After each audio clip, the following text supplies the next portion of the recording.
Bien, nous sommes un club sportif de personnes handicapées physiques. Donc je précise physique, parce qu'il y a également le handicap mental qui fait partie d'une autre fédération. Et dans notre club, qui a 45 ans maintenant d'existence, nous pratiquons différentes disciplines qui ont toutes pour objectif de faciliter l'intégration des personnes en situation de handicap au travers d'activités sportives.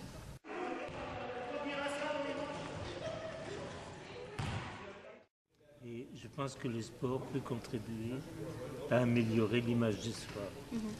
Parce que ça renverse un peu la situation des handicaps. Souvent, on utilise la personne handicapée pour émouvoir les gens. C'est le cas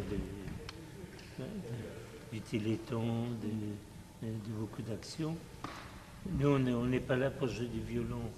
On dit que on fait les spectacles, on fait un sport et on demande à être considéré comme tout sportif ou comme toute association.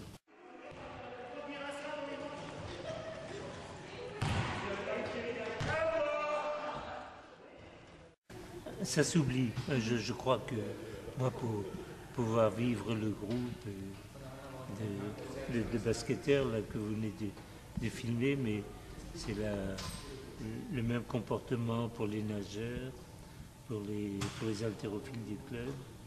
Et l'intégration se passe bien. Disons, pour moi, le gros handicap, c'est ne pas pouvoir communiquer. C'est malheureusement le cas souvent des handicaps mentaux profonds, parce qu'on est complètement désemparé devant eux. Ça peut être le cas des sourds et malentendants, parce que la communication est limitée. Est-ce que, bon, pour nous, c'est vrai, on est en fauteuil roulant, on se déplace avec des cannes ou en boitant. Mais enfin, tant que la communication est possible, la plupart des joueurs qui sont là ont trouvé un boulot et vivent une vie, se sont mariés, ont des enfants et vivent une vie normale.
En aucun cas, ça ne pose aucun souci.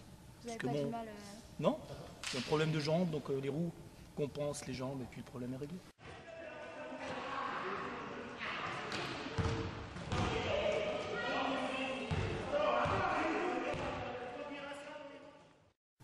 Je lui dirais de venir et d'essayer, une première fois.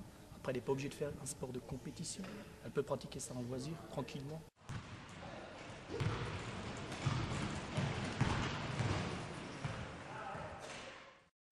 pense arrive à un certain moment, le regard des autres, on fait abstraction de tout ça, quoi.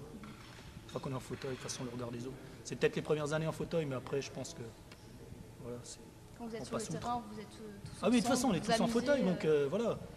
Il y a même certains valides qui pratiquent ce sport, parce que justement, il y a des sensations bien différentes qu'un sport valide. il n'y a pas de différence. Il n'y a aucune différence.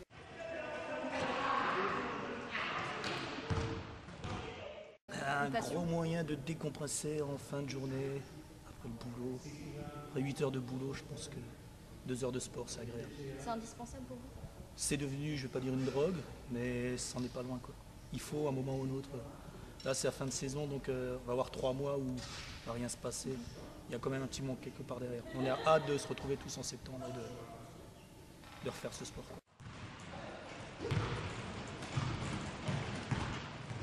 En général, les compétitions commencent en octobre, les entraînements en septembre, les premiers matchs en octobre. Il y a peut-être quelques stages avant, mais après c'est de octobre à fin mars la compétition, donc 6 mois Donc c'est assez non-stop. intensif. Voilà, c'est ouais. 6 mois non-stop, et après c'est tranquille.